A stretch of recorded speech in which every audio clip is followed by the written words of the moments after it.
Hello friends, my name is Archana and welcome to my channel Circuit Loop. Today in this video I will explain you what is back EMF in DC motor.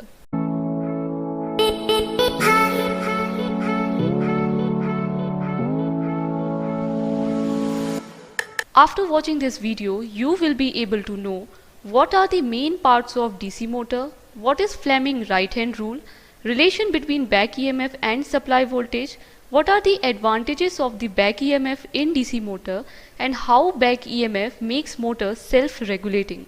So friends, let's get started. DC motor has four main parts: permanent magnet, armature conductor, commutator and brushes. These are the main part of the DC motor. We are providing the external supply to the armature conductor. Because of this supply, one EMF induces in the conductor. This EMF causes the current, and because of which torque acting on the conductor and the conductor start rotating. The motion of the conductor is given by the Fleming left hand rule. But for determining the direction of the EMF induces in the conductor, we need to know the Fleming right hand rule. Now what is Fleming right hand rule? Fleming's right hand rule says if we are spreading our thumb, index finger and middle finger of the right hand by an angle of 90 degree, then the thumb shows the motion of the conductor, the field is given by the index finger, and the direction of the back EMF induces in the armature of the conductor is given by the middle finger. If we are applying this rule in the given image, then you come to know the direction of the induced EMF is completely opposite to the supply voltage. Now why it is completely opposite to the supply voltage? Why this happened? This happened because of the Lange's law.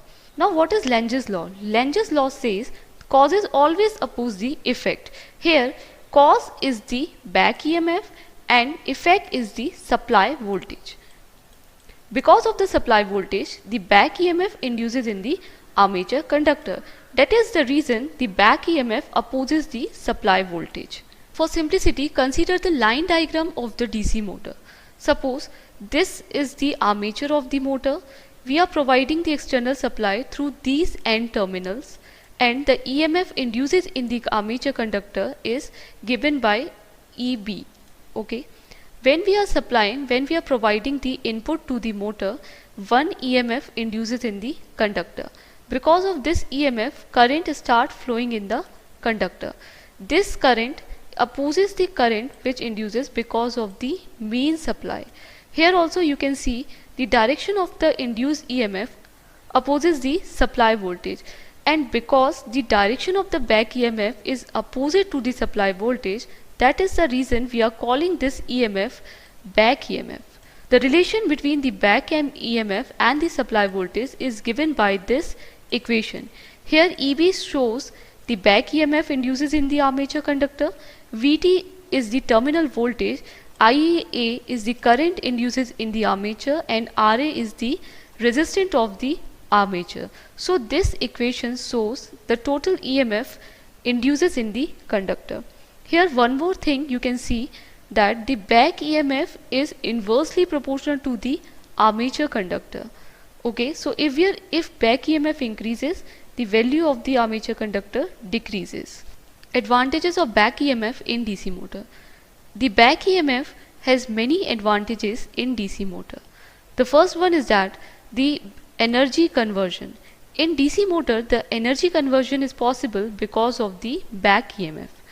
The second advantage of the back EMF is that it's make the motor self-regulating. Now first understand how energy conversion is done in DC motor by the help of the back EMF. As I explained you earlier, the direction of the armature current and the back EMF are opposite to each other. That means we have to do some electrical work for creating the armature current against the back EMF. The total electrical work that the circuit do for inducing the current against the back EMF, that work is converted into the mechanical work, which is the main work of the DC motor.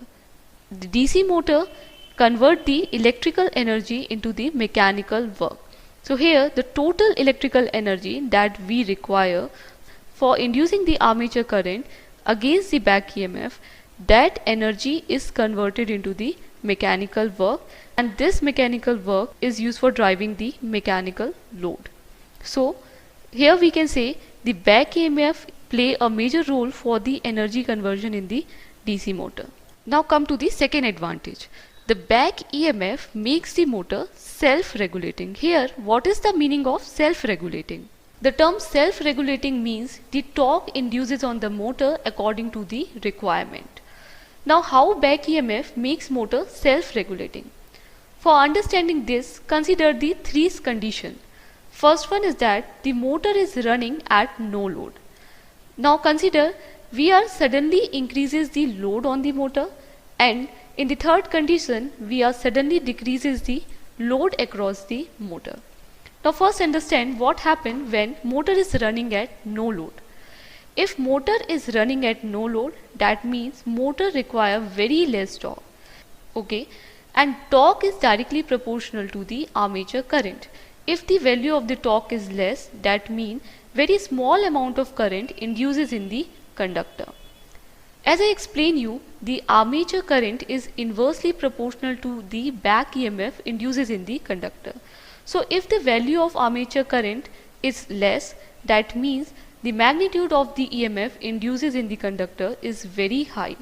Okay, so we can say that at no load condition, the value of the back EMF is nearly equal to the supply voltage. Now consider the motor is running and we suddenly increases the load. In that case, the speed of the motor decreases. If the speed of the motor decreases, then the back EMF induces in the conductor, their magnitude also decreases. The magnitude of the back EMF is inversely proportional to the armature current. So if the value of the back EMF decreases, that means the armature current increases. Armature current is directly proportional to the magnitude of the torque. So if the current increases, that means torque also increases. And high value of torque is the requirement of the motor when we increases the load across it. Okay, so here we are increasing the load across the motor, that means we require high magnitude torque, and we are obtaining that torque because of the back EMF. Now consider the third condition where we are decreasing the load, means the motor is running and suddenly we reduces the load across it. If the load reduces, that means the speed of the motor increases. Speed increases mean back EMF also increases. Back EMF is inversely proportional to the armature current. So if the magnitude of back EMF increases, that means the current falls down, and current is directly proportional to the torque. So if current fall down, that means the torque also reduces. Here what we do, we are reducing the load, that means we need less torque for the motor. So by the help of the back EMF, we reduces the torque. In all that three cases, we see that at no load condition, back EMF is equal to the supply voltage.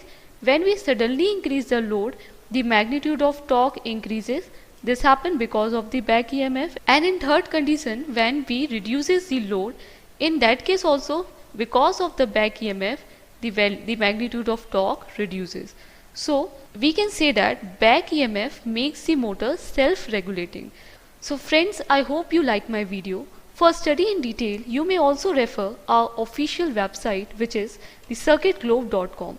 Here you can see I explain the topic along with the diagram and advantages. I also explain the relation between the mechanical power supply voltage and the back EMF. Friends, please like, comment and share this video, and for getting more video like this, don't forget to subscribe my channel.